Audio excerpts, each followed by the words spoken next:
Hi friends, in this video I'm just going to show how to disconnect controller which is connected to your Nintendo Switch.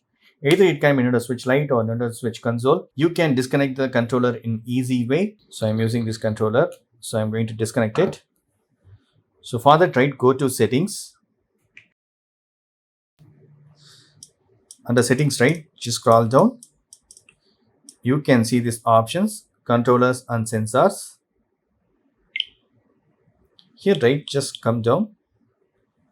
Under controllers and sensors, just come down. And here you can see this disconnect controllers. So I'm going to just tap in A button. Controllers will be disconnected from this console and pairings will be cleared. Hold X on the system. So I'm going to hold this X button.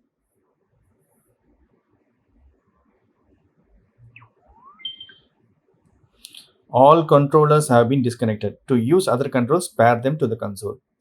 Okay, that's it. Now it is. Now this controller is disconnected. That's it, friends. This is the way you can disconnect controllers from Nintendo Switch console. Thank you so much for watching. Please put a comments and feedbacks on my video forms. Thank you. Bye, friends, and take care.